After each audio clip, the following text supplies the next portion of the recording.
आज की इस वीडियो में हम आपके साथ डिस्कस करेंगे एक ईजीआर सिस्टम के बारे में। आखिर एक ईजीआर सिस्टम होता क्या है, एक इंजन में ईजीआर सिस्टम होने से उसकी परफॉर्मेंस पे क्या इफेक्ट पड़ता है।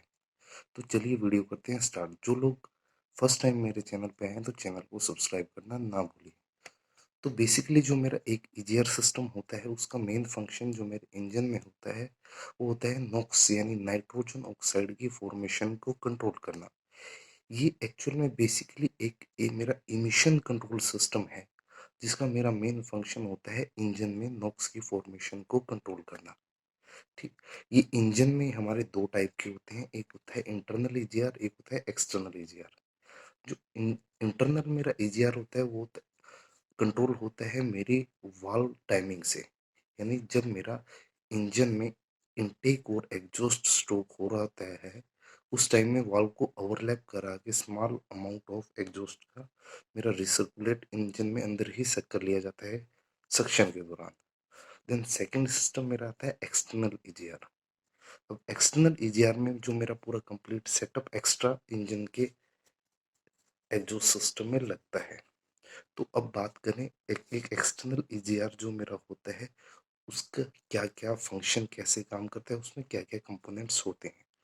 तो बेसिकली जो मेरे ईजीआर सिस्टम में जो मेरे मेन कंपोनेंट रहते हैं वो होता है फर्स्ट ऑफ ऑल मेरा एक ईजीआर कंट्रोल यूनिट।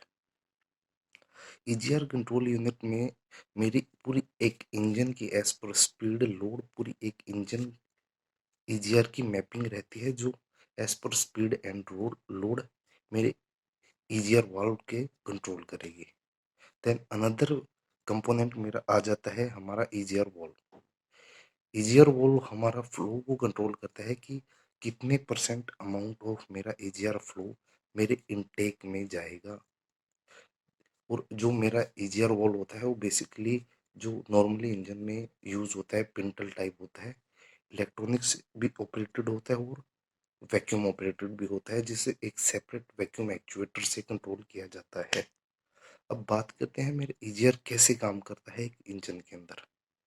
तो ईजीआर जैसे ही मेरा नाम से ही इंडिकेशन होता है यानी एग्जॉस्ट गैस रिसर्कुलेशन, यानी जो मेरी एग्जॉस्ट गैस है उसको इंजन में दोबारा रिसर्कुलेट कराया जाता है इस सिस्टम में। अब रिसर्कुलेट इसलिए कराया जाता है क्योंकि जो मेरा एक नॉक्स है जो इंजन में बनता है उसकी बनने की कंडीशन ये रहती है कि जब मेरा इंजन में टेम्परेचर नियर अबाउट 1600 डिग्री से भी हाई पहुंच जाता है तो उस टाइम पे मेरी जो एटमॉस्फेरिक एयर जो इंजन में सक की जाती है कंबस्शन के लिए, तो उसमें क्या होता है मेरा जैसे 78% ऑफ हमारी नाइट्रोजन अवेलेबल होती है एंड 20% वन पर नियर अबाउट 21% मेरी ऑक्सीजन रहती है। तो ऑक्सीजन और नाइट्रोजन क्या करते हैं 1600 डिग्री टेम्परेचर के ऊपर जाने के बाद कि आपस में रिएक्ट करके हमारी नॉक्स क्रिएट कर लेती हैं जो हमारे एटमॉस्फेयर के लिए एक बड़ी ही हार्मफुल गैस है जो लोगों में जैसे अस्थमा, ब्रीदिंग प्रॉब्लम और एसिडिक रेन टाइप के उसके बैड इफेक्ट हैं यानी एटमॉस्फेयर में अगर वो रिलीज होती है। तो इस वजह से गवर्नमेंट के जो स्ट्रिक्ट नॉर्म है उस वजह से मैन्युफैक्चर को इंजन में नॉक्स फॉर्मेशन कंट्रोल करने के लिए सेपरेट सिस्टम यूज करते हैं। एक हमारा एजीआर आ जाता है, देन एससीआर भी हमारे नॉक्स की फॉर्मेशन को कंट्रोल करने के लिए यूज किया जाता है। अब बात करें कि एक ईजीआर इंजन में होने से उसकी पावर परफॉर्मेंस पे क्या इफेक्ट पड़ता है। तो बेसिकली जो मेरे इंजन की एक पावर की प्रोडक्शन है वो ईजीआर सिस्टम से हमारी रिड्यूस हो जाती है क्योंकि जो हमारी एग्जॉस्ट गैसेस जब इंजन में दोबारा रिसर्कुलेट की जाती हैं तो इंजन के कंबस्शन के टाइम पे हमारी जितनी अमाउंट ऑफ ऑक्सीजन मोलिक्यूल एक फ्यूल को एफिशिएंटली हमारे बर्न करने के लिए होने चाहिए थे उतने अवेलेबल नहीं हो पाते। उस वजह से हमारी जो पावर इंजन की प्रोडक्शन कैपेसिटी है वो रिड्यूस हो जाती है।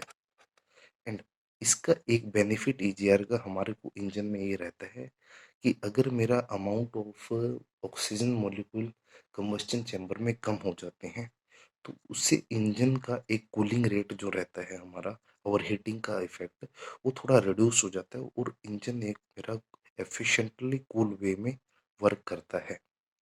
अब बात करें इंजन के वियर एंड टियर की, ईजीआर से क्या इफेक्ट पड़ता है। जब मेरी एग्जॉस्ट गैसेस इंजन में दोबारा रिसर्कुलेट की जाती हैं तो एक्चुअल में जो मेरी इंजन एग्जॉस्ट गैसेस में मेरा मेन कंटेंट रहता है कार्बन प्लस वाटर पार्टिकल। अब जब वो कार्बन पार्टिकल दोबारा दोबारा घूम के मेरे इंजन में आते रहेंगे तो उस वजह से मेरा क्या होगा, रिंग प्लस लाइनर का मेरा वियर रेट और वाल्व की सीट का वियर रेट हमारा इंक्रीज हो जाता है, क्योंकि उसमें थोड़ा वेयरिंग प्रॉपर्टी कार्बन पार्टिकल्स में रहती ही है। तो ये थे ईजीआर के गुड एंड बैड इफेक्ट एक इंजन में होने के। अगर वीडियो अच्छी लगी हो तो वीडियो को लाइक करना और चैनल को सब्सक्राइब करना ना भूलिए। Thank you.